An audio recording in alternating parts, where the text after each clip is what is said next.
Very welcome visitor to London and a very, very welcome visitor to Chatham House. I'd just like to pay my respect to His Excellency Hassan Sheikh Mohamud and his ministerial team, because as someone who is absolutely passionate about Somalia, I do believe the progress we've seen in the last few months has been nothing short of remarkable. We all know there is a long way to go, but as someone who was following your fortunes incredibly closely, as an opposition MP and then in government, and played a part in the UK-Somali conference last year, I don't think anyone really in their wildest dreams would have predicted that events would have moved on in such a favourable way. And I noticed even today that you made a really impressive announcement, a call to the diaspora with the International Fund for Agricultural Development and new programmes to leverage that $1 billion plus in the way of remittances to put into agriculture and fisheries programs to improve food security. So what you're looking at are a number of initiatives across many, many fronts to build your country, to above all give the people of your country hope for the future. I've been very inspired by you, Your Excellency. We look forward to hearing what you have to say, and once again, you're very, very welcome. Thank you. Thank you.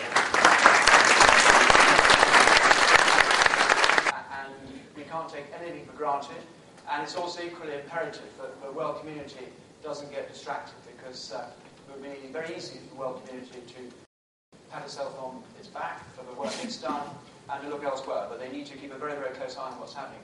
But we're now going to move into the Q&A, and I'd just like to remind people that this session is obviously on the record, and I'd be grateful if people asking questions could give their name and affiliation. So if we could have the first question, please. Yes, indeed. If I could take the gentleman in the front row, please. There are roving mics. Yes. Can we have a roving mic? There's a roving mic on its way. Dear Mr. President Hassan Sheikh Mohamud, very warm welcome to this great and prestigious institution. My name is Abdulaziz Ali Ibrahim, known as Xildhiban, author and commentator of Somali politics. Mr. President, repeatedly for the last 2 nights you were saying that you would not be re-elected after 4 years. Please, can you tell us one of the reasons why you are not going to be re-elected? And my second question is, our community has been subjected for the last 25 years warlords and Islamic fundamentalists who were terrorizing civilians through executions, torture, rape, and their purpose of killing is only to obtain positions from the government. So, is there any positions left in your government to these guys? Thank you. Thank you. Thank you very much indeed. I think we'll take one more question, and then we'll take them in clusters of 2. So, the gentleman 2 rows behind you. Thank you very much, Mr. President. I am Mr. Ibrahim Dagan Ali, and I would like to ask you 2 questions. The first question is, you have carried out a study entitled The Missing Millions. You are aware and you have worked and know very well that projects that to bring back Somali professionals and technical teams have failed through MEDA, Quest MEDA, both of them. What is your plan to bring the missing millions? We have a lot of politicians, but we need technocrats who do the job, but the politicians can't talk. So what is your plan in that regard? Second question I have, physical security cannot alone solve the problem of Somalia. The food security and livelihood security is a critical component for Somali people to test the dividend of peace. Both of them go together. What is your plan to solve or to work together, the physical security or political security? At the same time, the food security and livelihood security will go together. The third question. Thank you very much. Thank you. Thank you very much. I think the President, His Excellency, replied to the first 2 questions. Your Excellency. Thank you. Thank you, Abdulaziz Xildhiban. I think maybe my communication strategy or my communication way was not perfect. I never said I will not be re-elected, but I said the trend that we have in the past during the transition was a president elected one time has never been re-elected. So that was the trend. It started in 2000, Abdul Qasim, then Abdullah Yusuf, then Sheikh Sharif. So most of probably what I was saying is that I'm sure that I have only this term. I'm not sure whether I will have the other one or not. But that does not mean I will seek second term. I will. So thank you very much. On the other hand,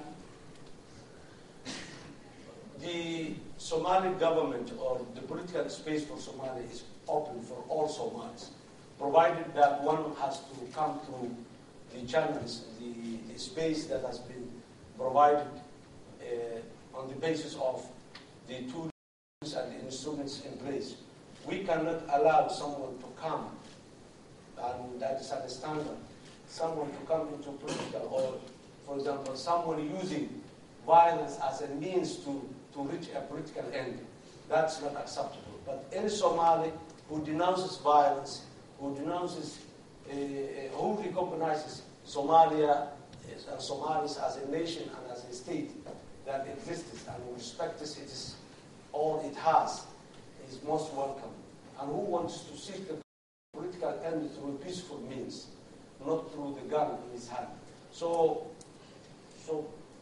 people, if they commit a crime in the past, that crime depends its magnitude. It can be someone that the society can forgive and go ahead, or it can be someone that ends up into the courts.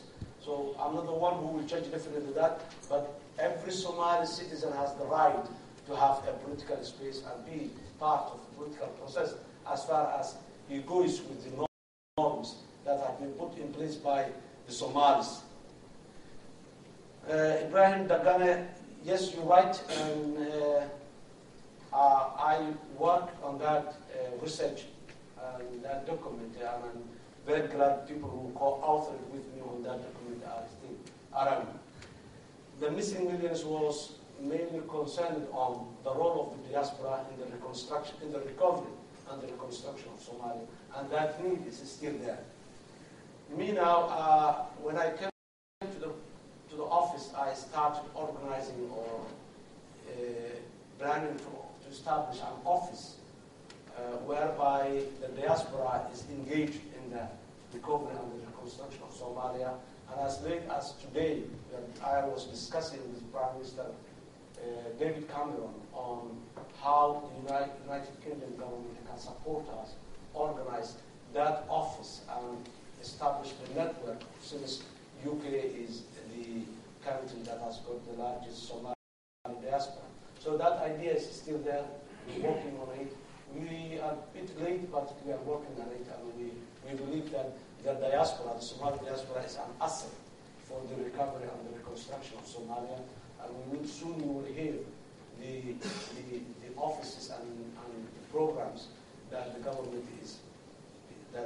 will present to the diaspora and to the Somali people. Physical security and the food security and livelihood security. Food security and livelihood security. See, sometimes different components of securities are, sometimes some of them are the chicken and the egg, who comes first. But for us, we believe that the physical security is now the top priority of my government. Unless we have an enabling environment where one can improve, or the government can improve the livelihood of the ordinary citizens, we cannot do it. So having a school environment where the citizens can move around freely, they can seek their normal life. So we are focusing now security in general, but in particular the physical security. We want Somali spaces that are free from gun, that are free from the violence, that are free from people who have enjoyed impunity in the last 2 decades, should not be still moving freely in place. So my government is now focusing on security, specifically on the physical security of the people, their properties, and the land. Then next to that is improving the livelihoods, food security, and all these comes. Without having that, it has been proven in the past, it's not easy. Thank you, Daman.